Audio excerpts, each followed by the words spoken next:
Let's get started. My name is Simon. Thank you all for joining us. I have the pleasure of being on the Ashoka team and the privilege of hosting this or being in conversation for this welcome change with Devon Boggin of Advanced Peace. And I just want to say before we jump into what I think is going to be a really exciting, wonderful conversation, just a few words about Welcome Change. This is a weekly news hour, if you will, that Ashoka hosts with leading social entrepreneurs from across our global network. And for us, it's a really wonderful chance to hear from people, experts on a range of timely topics who bring us into the innovation, the thinking, and the roles that we all can play in advancing really powerful solutions for the good of all. This conversation today will run just about 30 minutes, a little bit longer if we can't cut ourselves off. And we will invite folks who are participating live to share questions, and we'll weave those into the latter half of the conversation. We have closed captions and subtitles, and if those will be helpful for anyone in following along, you can click on the more dots if you're viewing this through Zoom, and then that option should become available. And of course, use the chat if you need any other assistance. We'll also be using the chat to share links and other things that may come up in this conversation. And so with no further ado, I would love to introduce you all to somebody who I've gotten to know over the last year. And I'm really excited to introduce as a member of the Ashoka Fellowship community, Devon Boggin of Advanced Peace. Devon, thank you so much for spending some time with us today. Hey, Simon, it's good to be with you. It's good to see you. Hey, everybody, it's good to be with you today. Thanks for having me. Absolutely. And as we get started, we have a group of folks who made a jump. We were going to be meeting on a Wednesday a couple days ago. Right. We asked folks to reschedule. Can you tell us a little bit about what you were up to at exactly, 48 hours ago? Yeah, exactly. Well, really quickly, on just this past Saturday, as I'm getting prepared for this Ashoka event for what we thought would be Wednesday, I get a call from the White House, having had the president ask that I be present in the White House as he was going to be delivering his crime prevention package. And so, it was really quick, Simon. I'm called on Saturday. I'm on a red eye. And they told me to keep it quiet. So I was like, God, how do I get this to the Ashoka people without losing my integrity to the White House in terms of keeping things quiet?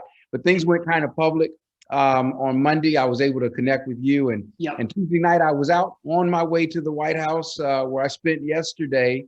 2 days ago, Wednesday, most of the day with the president. The president wanted to hear from me specifically around the Peacemaker Fellowship strategy. I'm certain we'll talk a little bit about that today. Absolutely. But wanted to hear about what I thought he could do and others thought he could do to help ensure that violent crime might be less of a problem this summer. The summer is upon us. He's really concerned about that. So we had a very, I think, rich conversation about strategy. We talked a lot about the work that we do together with the Ashoka family.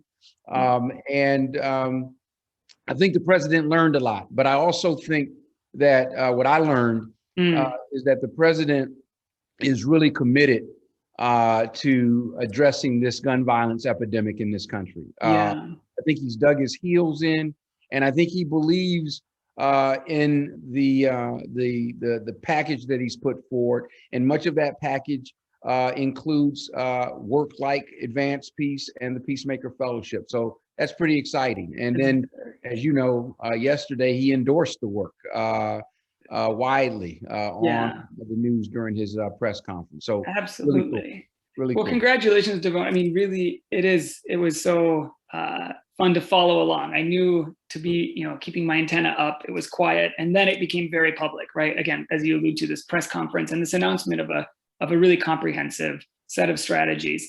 I mean, some strategies like focusing on the sale of illegal guns or illegal, That was a or under part the of it. table sales for Yes. sure. I mean, have been part of the solution, that folks have called for a long time.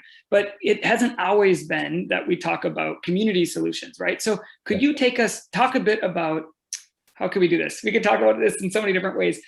Tell us, maybe could you take us back to like 2006, right? When this solution was not on the lips of our president, right? Coming out of in big press conferences, and you were finding yourself leading the first, was it the city office? City Office of Neighborhood Violence Safety, Prevention. Office of Violence Prevention. Yes, Yeah. yes, yeah. In So take 2000, us back to that. What was the situation 15 years ago, and what Yeah. needed to change, Yeah. in your assessment?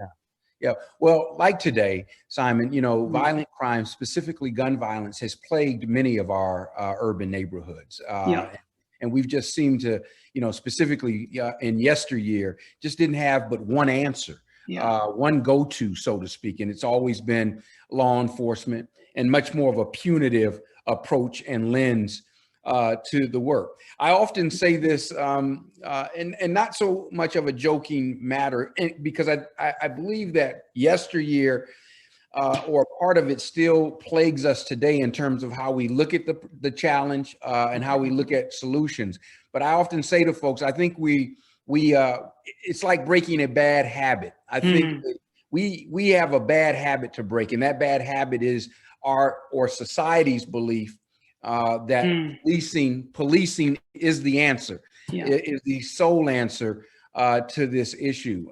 So that was much of a bigger light in 2006, per se, when we were working to create the first Office of Violence Prevention in the nation, the first office of its kind that would sit inside of city government and would be focused from a non-law enforcement lens to begin working to reduce gunfire. And again, this was a first of its kind office and thinking in 2006, 2007. So there was a lot of blowback. I think the growth that we've seen since then is that we nearly have 25, 26 such offices in government across the country today. And so although the president, I thought, put together a pretty comprehensive and complex crime package, it still had in it kernels of this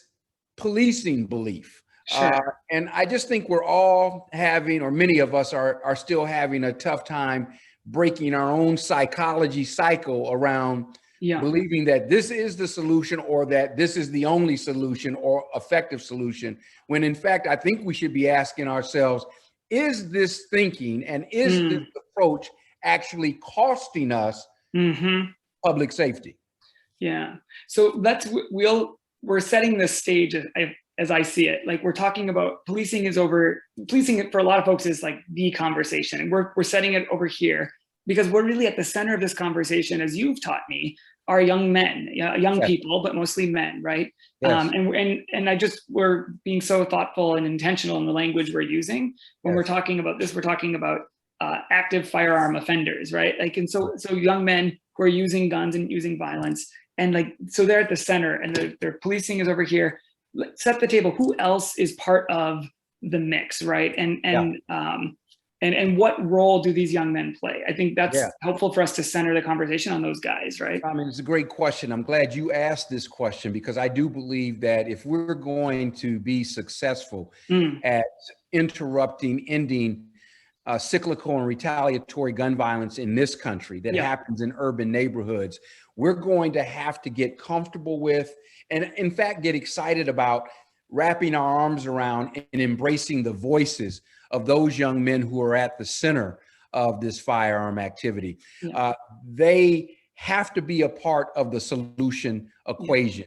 When I was working to really build out this Office of Violence Prevention, the Office of Neighborhood Safety in Richmond, California, I learned a few things in doing the work. First thing I learned is that in cities where gun crimes are high, it's a relatively small group, mostly men of color, under the age of 30, driving a lot of the violence, i.e. solving conflicts with a firearm. Sure. That was the first thing. You would think based on the numbers, you go, it's got to be a lot of people involved. Hmm. In every city, including cities like Chicago, it's a relatively small group of folks. The How second small? thing, You I could get would them in say one less group? than, I would say less than 0.01% of the population. So dozens of people versus hundreds of people. Exactly. Okay. That's Wow. exactly right. And so when you think about that, you can think about it in terms, we can actually wrap our arms around Mm.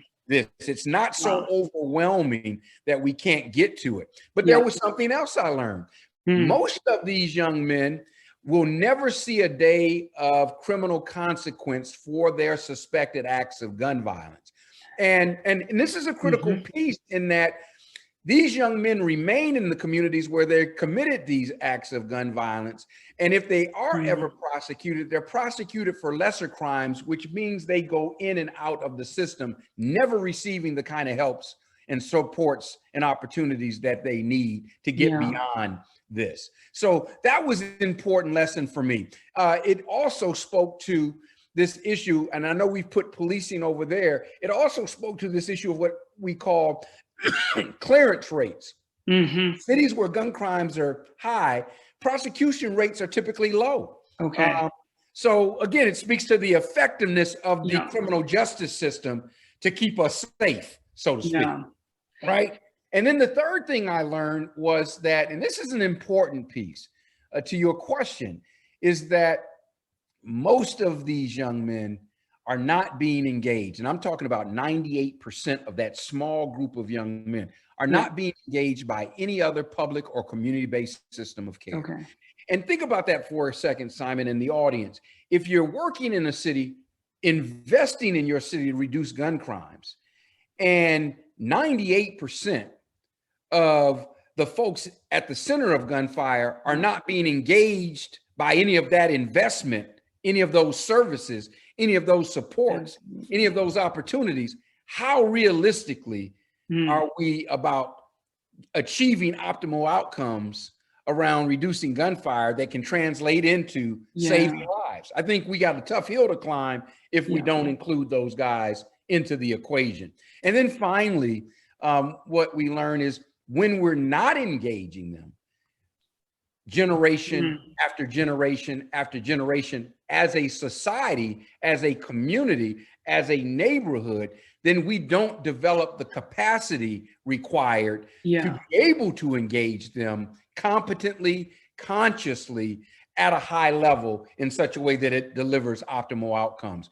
And so the work that we do is built around these learnings and these understandings, with the critical piece being these young men have to be at the center of the solution equation, and they have to be supported by folks who themselves were once there, have changed their lives around, and are making positive, healthy contributions to their communities. This last point, let's stay here, because we're hearing we have to center it around this. It has to center on the folks experiencing this challenge. Right. We have to rewire existing systems that just haven't intersected with or supported in productive and positive ways these guys. And then this last point, folks who've experienced this system. So the office that you left, who leads the office now? I know the answer here, but I want to set up, and we're speeding through this conversation. What's the profile of somebody who can do this work, right? And what profile might have been overlooked in the past? Great question. So, and I want to answer this question kind of broadly and come to the center of it. As we begin to think about how we truly build effective tooling and vehicles for creating optimal public safety, particularly in the space of this gun violence situation that this country faces, I think it becomes important. Yes, as we've talked about, centering the work around the folks at the center of it. But also, one of the first things we did, and another learning when we were building out the office, was that we needed experts on understanding who the individuals are that are driving gun violence. So the first thing I did, or one of the first things I did, was convince the city of Richmond, California, this is the first time it ever happened inside of government, to develop a position inside government called the neighborhood change agent. And the role of a neighborhood change agent is to be visibly present in neighborhoods where gun violence is high. frequent. And to know those neighborhoods, to understand those neighborhoods, but to also be capable and confident about being able to develop healthy relationships with those very individuals at the center of gun violence, to have sort of a legitimate authority with those individuals. So it takes them having a lived experience, an understanding of the neighborhood where this stuff is happening, a fearlessness about the neighborhood. It's hard to help people that you're afraid of, right? So you've got to be able to get in the neighborhood at the times when things are going down, and you've got to be able to get with the very people who are carrying guns and using those guns as a conflict resolution tool. And we were successful, Simon, at convincing the city that we could hire full-time, fully vested, well-paid, well-benefited city government employees who were formerly incarcerated with gun charges in their backgrounds,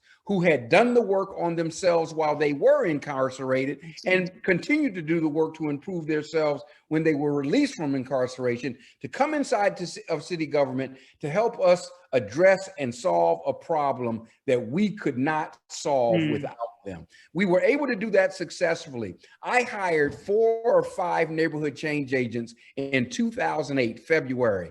And one of those neighborhood change agents that I hired in February of 2008 is now the director of the Office of Neighborhood Safety in the city of Richmond. That's real systems change right there. Absolutely. What do I mean?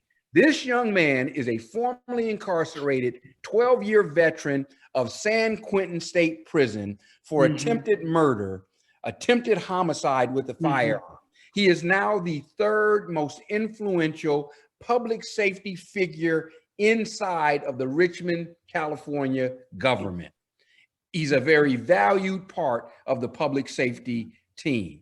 I mean, that's what this work is all about. And he's not just a position and a person in a position. He is a trusted, valued member of the public safety community in the city of Richmond, California, and the state of California. Yeah, it's beautiful. And Devon, I feel like this is systems change. It's also just, if we could go back, and because we're recording this, we'll have the ability to dial it back. You start by saying we need experts. Who would disagree with that? And then you describe this process of helping people see what expertise has been missing, right? What expertise might look like, how that might challenge our internalized biases and preconceived notions. So it is stunning work. You make it sound easy.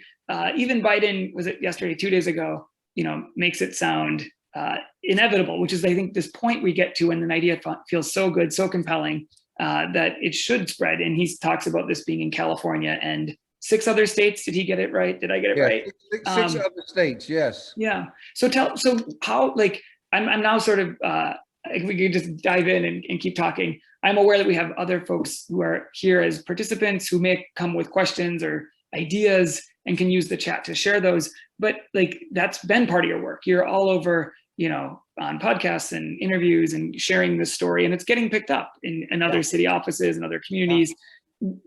What does, maybe tell us what that feels like in a community that has your full suite of programs, and we haven't had the time to do any even element of them real justice. But what does it look like or feel like in a community, and can we measure the impact of this work as it starts to roll out beyond Richmond into, again, 6 other states around the country? Yeah, well, let me just say, we are measuring it. When we came out of the box, so I leave the city of Richmond as neighborhood safety director in 2016. Right. With this idea that we would create an organization that would help us to begin to replicate what we did in the city of Richmond, because Richmond is probably one of a very few cities that's been able to dramatically so dramatically reduce gunfire. But the critical piece, it's been able to sustain those reductions now almost to a decade. Yeah. And we're talking about 70 to 80% reductions, considering before we got there, right? And even during COVID, Richmond didn't see a jump in gun violence like most cities that have been challenged with it have. And so the point was to find an additional 2 cities that we could continue to field test the model, continue to learn from the model, and to continue to publish around the model, study the model, evaluate the model. And we've done that in Sacramento, California, and in Stockton, California. Those were our first 2 cities. And let me tell you, there have been robust studies that are now available online about what the work does. So we're done demonstrating that it's an effective model. The model works, it's effective, and it can help reduce gun violence dramatically. But again, more importantly, if done over time, the right way, it will sustain those reductions, thereby paying for itself time and time and time again within each year. But as a result of that, Simon, I mean, 7 cities in 1 year. In 2021, we will be in an additional 7 cities in 6 different states. And so I think, you know, we're at this critical point where I think more and more people, particularly policymakers, are understanding that they've got to reach for something other than what they've been reaching for before. That hasn't helped get them the optimal outcomes that they've been looking to achieve. Yeah, absolutely. And I'm seeing actually in the questions and they're in our Q&A here, there's a question about like other forces, other influences on this group of young, on everybody, frankly, but that like poverty, like homelessness, that could factor in, right? But and we're talking, you frame it as cyclical and retaliatory gun violence. So cities who haven't benefited from a decade of this work are going to have a bigger challenge as we start to wrap our arms around this group of folks. And so that plus other factors coming out of COVID, like how do you navigate all of that? We said we set the table, but then the whole table's wobbling and we knocked out a leg and it's hard, right? Like people are really struggling. It's hard work. It is hard work. And you know what I learned in Richmond, because this was new for the city of Richmond. It was new for the policymakers there. It was new for the media. It was new for everybody. And there was a great deal of pushback. And I think what we do is what I learned there. You keep pushing forward in the midst of the wind coming at you, right? You just keep pushing forward, and you understand time is on your side, time and being able to demonstrate that a lot of this isn't rocket science. It just needs to be given an opportunity to gain traction. And so it requires a commitment and a seriousness about keeping yourself focused on what you are doing. I wanted to say something though about the framing of your last question. Yes, educational challenges are a force on these young men.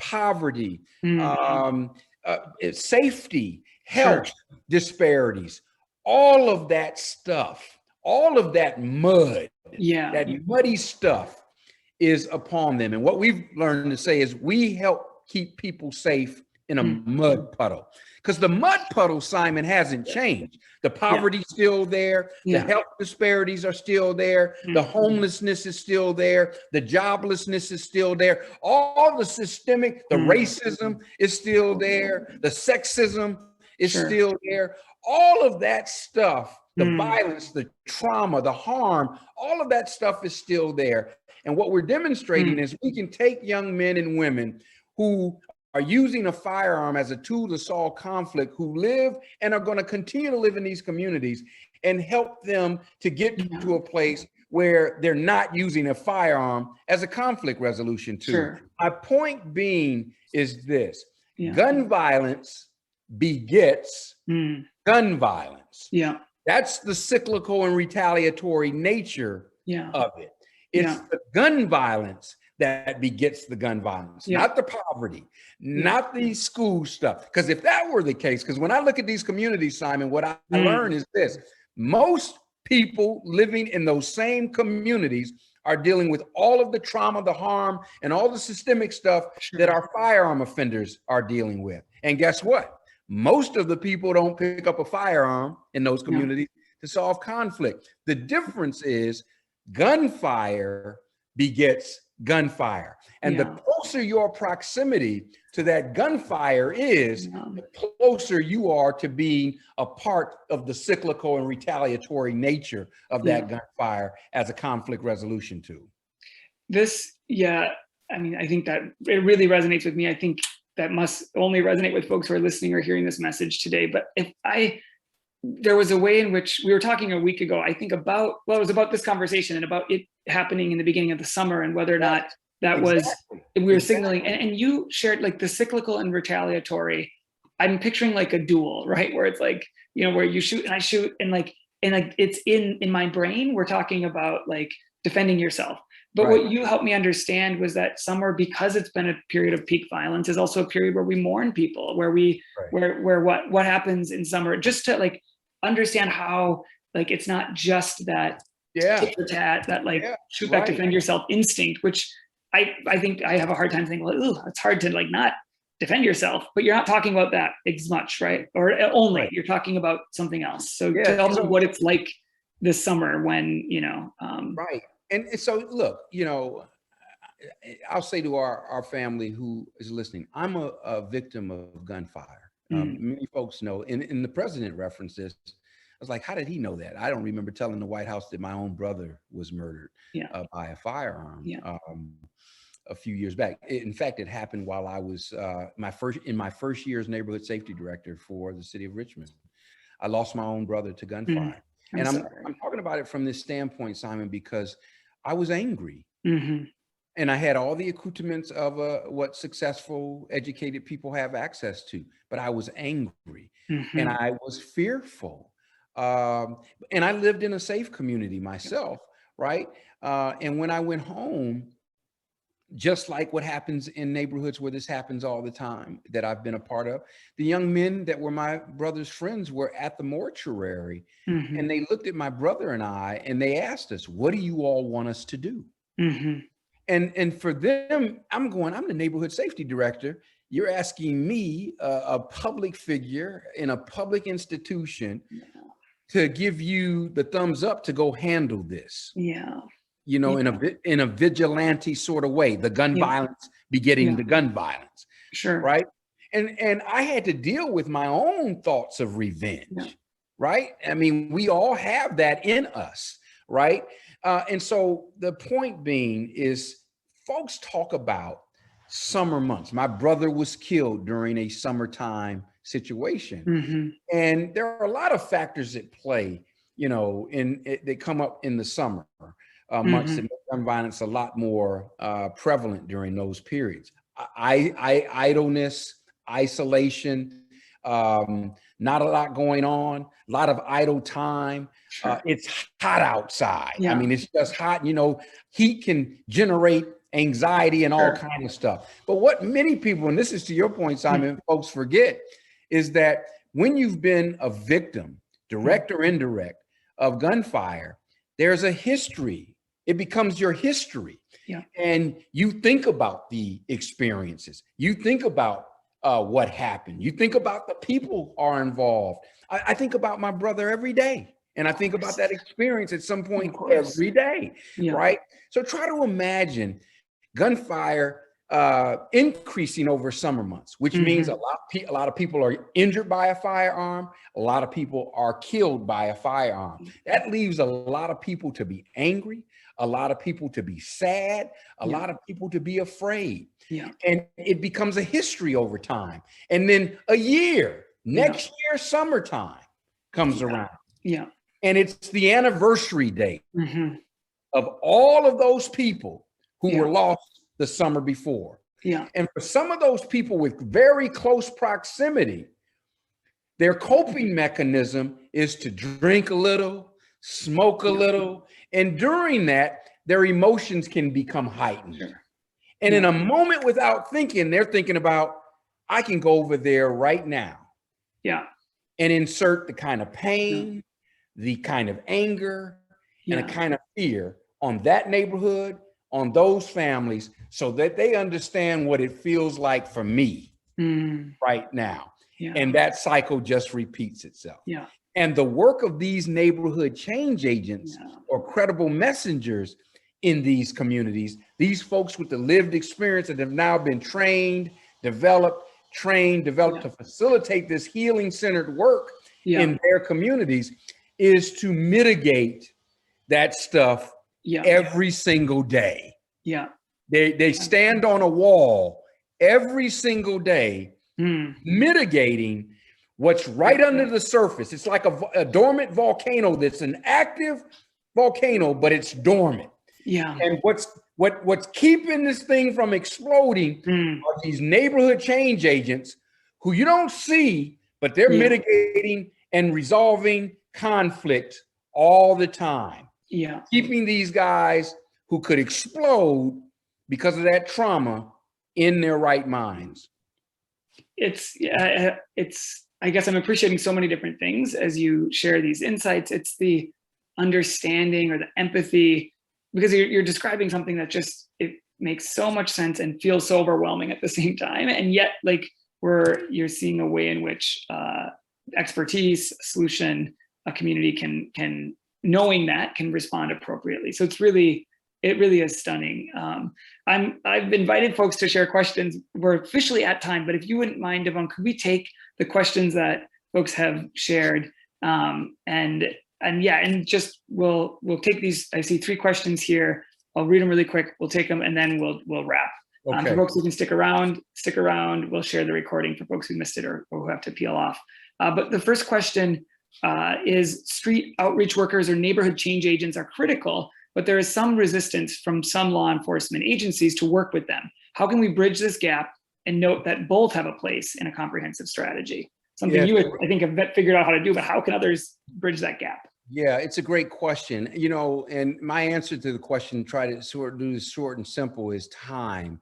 And this is a two-sided argument. It's not just law enforcement.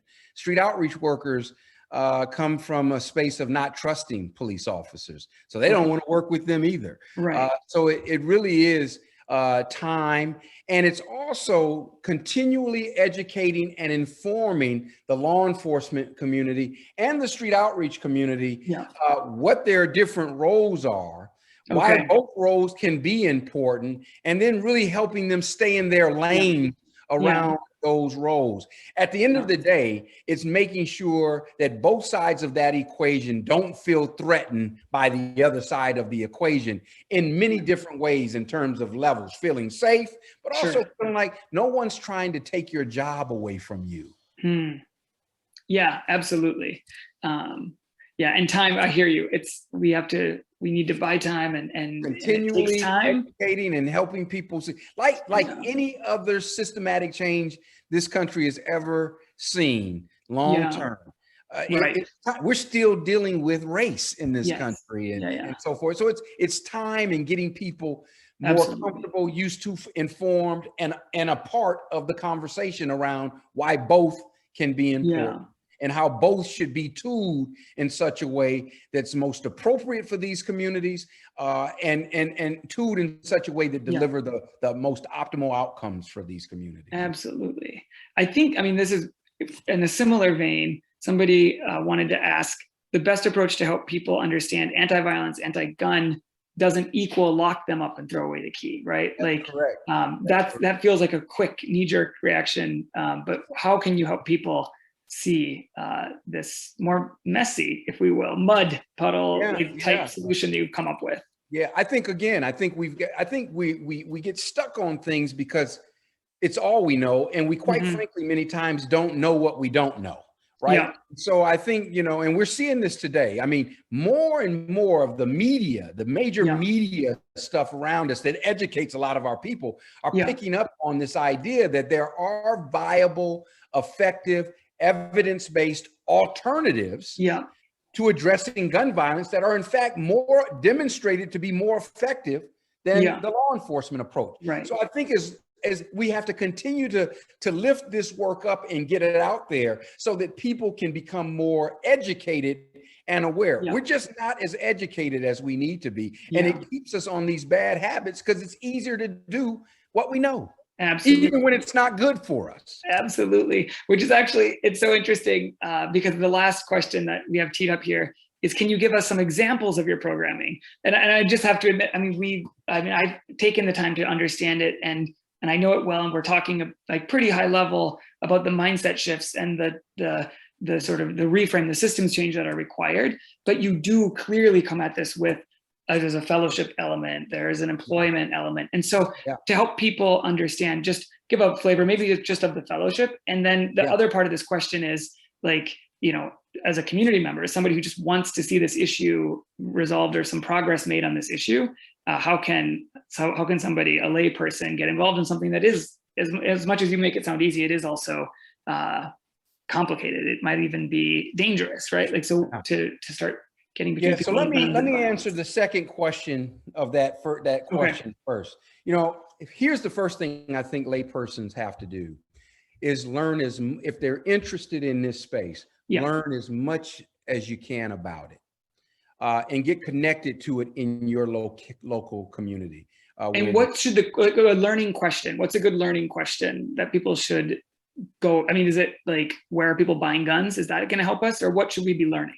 Yeah, I think the question, the learning question is, how are community-driven practices effective? What makes them effective? What makes them tick, right? Community-driven violence prevention intervention practices. I think you want to dig in there. Community violence intervention work. What makes it tick?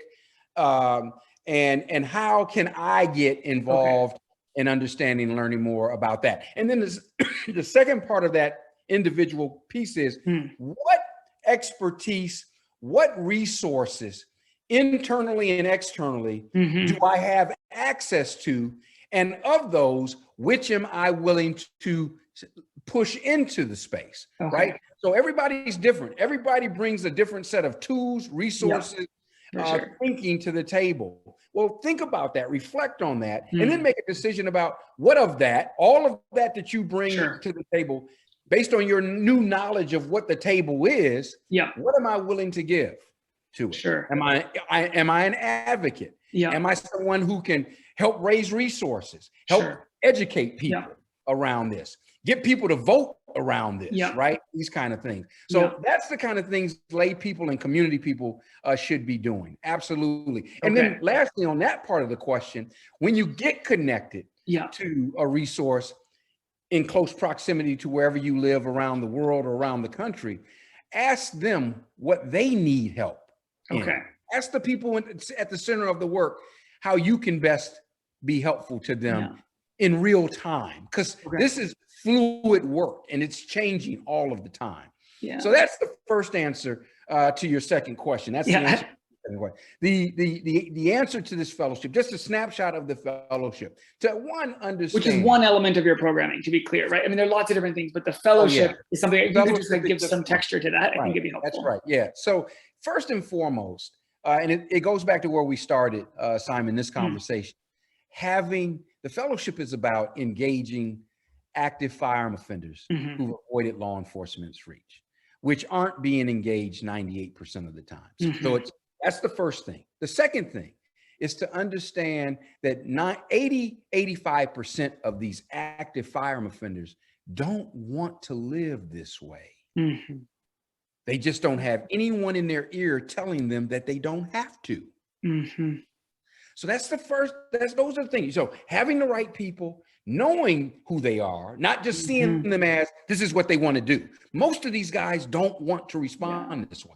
They feel like they have to respond this way, right? Then understanding that all of these guys are different. So you can't give to one what you give to the other. It's like having multiple children in your own home.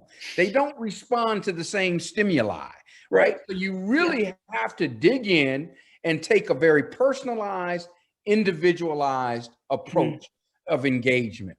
The next thing you have to realize is that intermittent engagement when developing people is not effective. You've got to engage people, and you want to engage people that you love and care about as often and as frequently as you possibly can. A major part of our fellowship is over an 18 to 24 month period. We're engaging these guys every single day, multiple times a day, by multiple people over 18 to 24 months. Now try to think about that from the standpoint of the fellow. This has never happened before.